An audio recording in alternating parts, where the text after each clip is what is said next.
कश्यप के ऊपर इतना जल्दी कार्रवाई कितना उचित है? आप बिहार पुलिस के ऊपर यदि ये कोई प्रश्न उठा रहे हैं कि ये कार्रवाई होनी चाहिए, तो ये सदन के अंदर बातें उठी तो विपक्ष के नेताओं पर भी इतनी जल्दी कार्रवाई होनी चाहिए। कुछ न्यूज़पेपर का जिक्र हो रहा है जो बहुत ही प्रतिष्ठित न्यूज़पेपर हैं, उनके खबर का भी भ्रामक खबर की श्रेणी में जो लोग कह रहे हैं आना चाहिए। सोशल मीडिया भी एक जो है वही पत्रकार के तरह उसका भी वैल्यू है जितना कि अन्य किसी का है। तो ऐसे परिस्थिति में आप लोगों को किसी से डरने की जरूरत नहीं है। सर पहला क्वेश्चन है,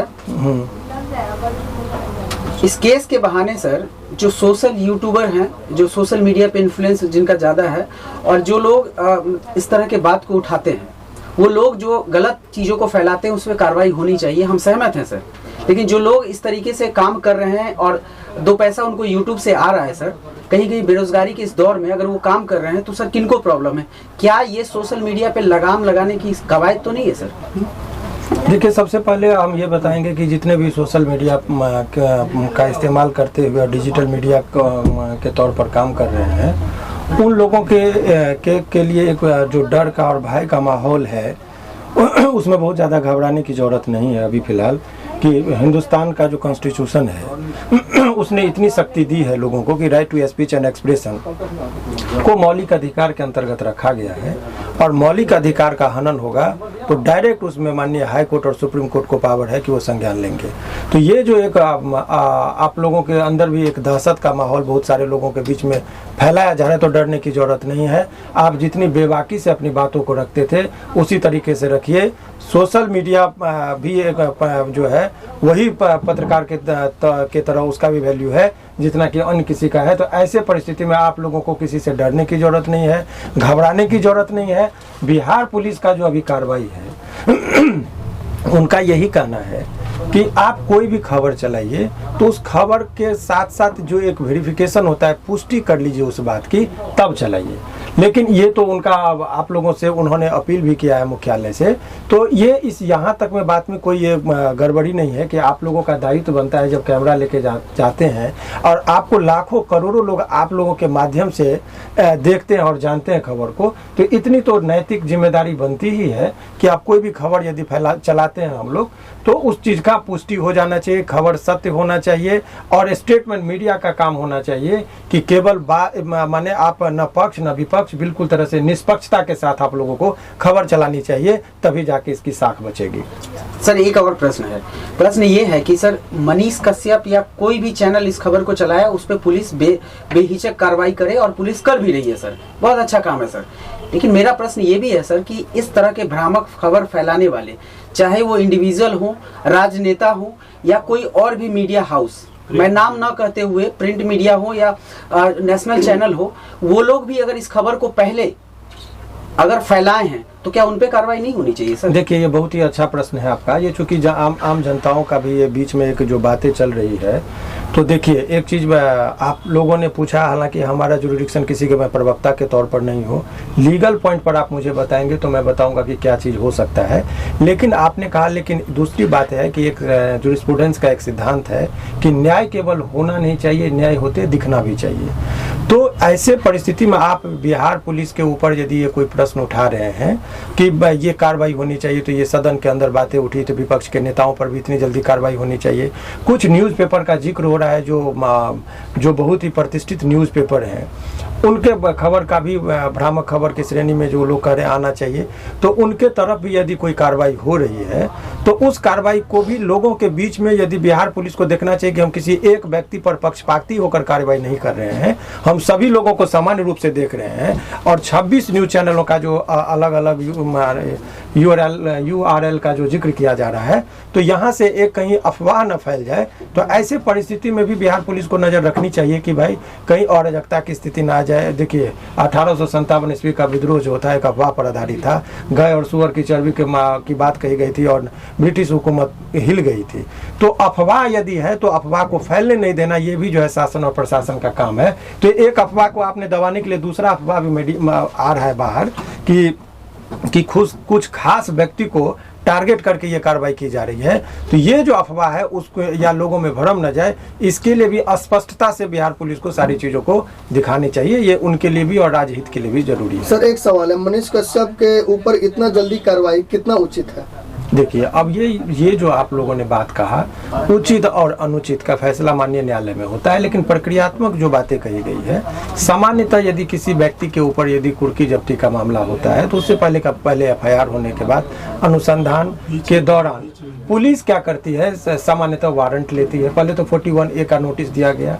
41A का नोटिस में क्या है, ऑनरेबल सुप्रीम कोर्ट ने अभी एक मार्गदर्शन दिया था, और मार्गदर्शन में देने के बाद उन्होंने कहा था कि 7 वर्ष से यदि किसी व्यक्ति को 7 वर्ष तक की सजा का प्रावधान है, उसमें डायरेक्ट गिरफ्तारी नहीं होनी चाहिए, उनको 41A के तहत लाभ मिलना चाहिए, पुलिस को बचना चाहिए। लेकिन इस केस में भी 41 का नोटिस दिया गया, बहुत सारे लोगों को दिया गया, लेकिन एक जो लोगों के बीच में जो इसके अभियुक्त हैं, उन लोगों को 41A का नोटिस का कंप्लेंस करने में समस्या ये आ रही है कि अभी एक राकेश तिवारी करके थे, उनको 41A का नोटिस गया था, उस नोटिस के कंप्लेंस करने के लिए गए तो उनकी गिरफ्तारी दिखा गई। तो ये जो है सो तो उसका कोई कंप्लेंट इन्फ्रैक्चर्स कर जाएगा। इस बात को माननीय न्यायालय में भी इस पिटीशन में रखा गया है, ये बात ऑन रिकॉर्ड जाएगी। तो इस बात का कि कौन उचित कौन अनुचित, ये प्रक्रियात्मक क्या एरर है। जिन लोगों का मैं केस देख रहा हूँ, इस केस में मैं सभी लोगों का केस नहीं देख रहा हूँ, लेकिन अधिकतर पत्रकार का केस मैं देख रहा हूं कि उनको बचाने की जो बातें हैं, तो उसमें ये सब प्रक्रियात्मक चीज़ जहां भी एरर होगा, इस चीज़ से हम लोग न्यायालय को अवगत कराएंगे। और ये जो है सो जहां कहीं भी ये एरर करेंगे तो उस चीज़ का जो है सो हम लोग न्यायालय के समक्ष बात को रखेंगे, और न्यायालय ही तय करती है कि गलत और सही। हमारा बात होता है कि अपनी बातों को वहाँ पे रखना और जोरदार तरीके से रखना। तो मैं इतना ही कहूँगा कि आप लोग जितने भी यूट्यूब चैनल या मीडिया कर्मी हैं, उनको घबराने की जरूरत नहीं है। उनकी बात को, जो भी लोग निर्दोष हैं उनके खिलाफ कोई कार्रवाई नहीं होगी। सर एक सवाल है, मनीष कश्यप जी अभी बेतिया के नजदीकी थाने में जो है आत्मसमर्पण किए हैं, और इसके अलावा उनके घर पे कुर्की जब्ती की भी बात आ रही है, वीडियो वायरल भी हो रही है। सर किस मामले में उनके घर पे कुर्की जब्ती की गई है और उसका क्या समाधान? देखिए, 82 निर्गत हो जाने के बाद 30 दिन का वक्त दिया। 82 क्या है, किसी व्यक्ति को लोग कहते हैं फरार, तो डायरेक्ट आप फरार नहीं कर सकते हैं। उसके लिए विधिवत प्रक्रियाएं हैं कि पहले वारंट लेने के बाद यदि व्यक्ति उपस्थित नहीं होता है, कहीं गिरफ्तारी नहीं होती है, पुलिस से बच रहा है, भाग रहा है, तो ऐसे परिस्थिति में पुलिस 82 का प्रेयर करती है कोर्ट में, और माननीय न्यायालय उनको देती है कि ये 30 दिन का उनको वक्त दीजिए, और उनके घर पर एक चिपकाया जाता है। और यदि वो व्यक्ति कहीं भी उपस्थित नहीं होते हैं 30 दिन के अंदर, तो उनको डिक्लेयर किया जाता है एब्सकॉन्डर। ये 82 का प्रोविजन है। उसके बाद 83 के प्रावधान के तहत उनको यदि गिरफ्तार नहीं होता है, तो ऐसा कहता है कंपेलिंग चीज किया जाए कि मजबूर होकर वो कहीं भी हो तो वो उपस्थित हो जाए।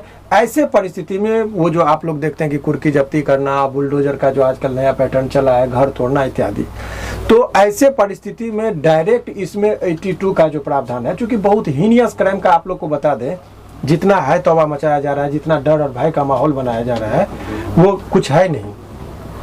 और इसमें FIR का भी जो है सो जो हम लोगों ने न्यायालय में जो बातें को जो पिटीशन का जो पार्ट बन रहा है कि जो सेक्शन लगाया गया है, उस सेक्शन में सभी लोगों के विरुद्ध मामला नहीं बनता है। जैसे 26 लोगों की जिक्र हो रही है, अज्ञात में बहुत सारे लोगों का नाम बताया जा रहा है, तो उसमें सेक्शन में क्या क्या प्रॉब्लम है, क्या जो सेक्शन है उसका इंग्रेडिएंट इनके खिलाफ फॉल कर रहा है कि नहीं कर रहा है, तो तमाम चीज़ वो कोर्ट में और न्यायालय में आता है, तो वहाँ पर हम लोग बात करेंगे। अभी आप लोगों को बताएंगे तो वो उसमें सुधार हो जाता है, तो फिर वो अभियुक्त को निकलने में। बेतिया से मनीष कश्यप को पटना कब तक लाया? देखिए, ये ट्रांजिट रिमांड की बात होती है। वो CRPC में प्रोविजन है कि यदि कोई व्यक्ति कहीं गिरफ्तार होता है तो 30 किलोमीटर से अधिक का यदि उनको दूरी तय करनी होती है, तो वहाँ से जो संबंधित जुडिशियल मजिस्ट्रेट होते हैं उनसे अनुमति लेने के बाद वो ट्रैवलिंग किया जाता है।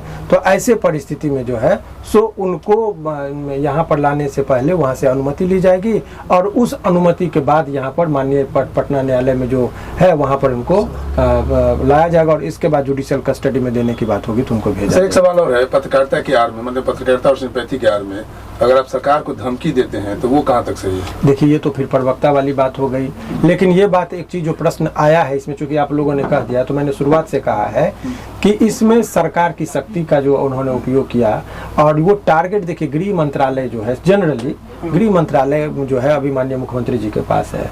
लॉ एंड ऑर्डर और केस मुकदमा यदि आप देखेंगे तर्कात्मक तर्क से यदि बात किया जाए तो वो विभाग जो होता है वो माननीय मुख्यमंत्री जी के पास है। तो व्यक्तिगत यदि टारगेट जो तेजस्वी जी की जो बातें कही जा रही है, मेरा मानना है कि ये अज्ञानता बस उनके नामों का जिक्र हो रहा है, क्योंकि ये गृह विभाग जो है अभी माननीय मुख्यमंत्री जी के पास है। तो ये इनके पास स्वास्थ्य से संबंधित होता तो direct allegation you can level against Tejashwi Yadav, लेकिन ये विभाग तो इनके पास है नहीं। तो क्यों हो रहा है इस चीज का जवाब यदि हम देंगे तो ये पॉलिटिकल हो जाएगा, इसलिए उस पर मेरा बोलना सर, एक सवाल है, क्या कोई पत्रकार सर 180 दिन में किसी का सरकार गिरा देगी क्या? ये तो आप लोग तय करेंगे, इसमें मैं क्या। सर, एक सवाल है कि पुलिस का कहना है कि मनीष कश्यप पे जो गिरफ्तारी हुई है, जो कार्रवाई हो रही है, सिर्फ इसलिए नहीं हो रही है कि गलत पत्रकारिता की है इस मामले में, बल्कि वो एक आदतन अपराधी हैं और पत्रकारिता के आड़ में अपराध को ही अंजाम देते हैं हर दिन। इसको कैसे देखते हैं? देखिए, जब एलिगेशन लगता है तो विभिन्न तरह की बातों का एलिगेशन लगता है, तो ये आरोप प्रत्यारोप का बात है। देखिए, ऑन रिकॉर्ड बातें जो होती है कोर्ट में, डायरी का क्या पार्ट आया, एफआईआर का पार्ट क्या, अनुसंधान में क्या आया, सीजर लिस्ट क्या बना, उतना ही पर कोर्ट में बहस करना होता है। बाकी जो बातें हैं ये गॉसिप है, बातचीत का अंश होता है कि उसने क्या कहा, तेजस्वी को कहा क्या कहा, तो ये उसका पॉलिटिकल चीज है। कुछ लोग सिंपैथी, कुछ लोग नफरत, बहुत सारी बातें होती है। उस मैटर पर अभी बात नहीं। अभी सवाल जो बहुत सारे लोगों के मन में था कि अभी गिरफ्तार हुए हैं तो कितने दिनों के अंदर वो निकलेंगे, ये जो एक मूल प्रश्न आप लोगों का है। तो आप लोग एक चीज समझ लीजिए कि ये बहुत बड़ा हीनियस क्राइम का चार्ज इनके ऊपर नहीं है। जो इनके ऊपर चार्ज लगा है उसमें अधिकतम सजा 7 वर्षों का है, और अधिकतम सजा 7 वर्षों का मतलब ये मत समझिए कि 7 वर्ष बाद ही निकलेंगे। उनको बेल में, मर्डर केस में आजीवन कारावास होता है, फांसी की सजा होती है, उसमें भी बेल मिलता है। तो मेरिट ये होता है कि उस मैटर ये करता है कि आरोप कितना बड़ा हो छोटा हो, मैटर नहीं करता है कि उनके ऊपर साक्ष्य कितने आ रहे हैं, उनके विरुद्ध में पुलिस इकट्ठा करके साक्ष्य को ला रही है, वो मैटर एक तय करता है। तो ऐसे परिस्थिति में आप ये कह सकते हैं कि बहुत माने जो प्रक्रियाएं हैं इसमें बहुत लंबे, मैं कह रहा हूं कि बहुत लंबे दिनों तक इनको जेल में नहीं रहना पड़ेगा। पहले से भी उन पे कुछ हाँ, यदि अन्य केसों का जिस हिसाब से जिक्र है उसमें यदि बेल टूट गया तो बहुत लंबे दिनों के ट्रायल में ये सहयोग नहीं किए होंगे। अन्य केस की बात कर रहा हूं, तो वो इस केस के रिगार्डिंग आपको मैं दावे के साथ कह रहा हूं, जितना मेरिट है इस केस में, इस केस के मुताबिक लंबे दिनों तक जेल में वो नहीं रहेंगे। लेकिन इसके अलावा यदि कोई केस का है तो उस केस का स्टडी करने के बाद ही बात करी जा सकती है, क्योंकि इस केस को मैंने स्टडी किया, उसमें बहुत सारे अन्य अभियुक्तों का केस मैं देख रहा हूं, इसीलिए मैं उस केस को स्टडी किया हूं। अन्य केस के बारे में क्या है नहीं है, जब उसका मैं अवलोकन करूंगा तभी आप लोगों को बता पाऊंगा। ठीक है, थैंक यू सर।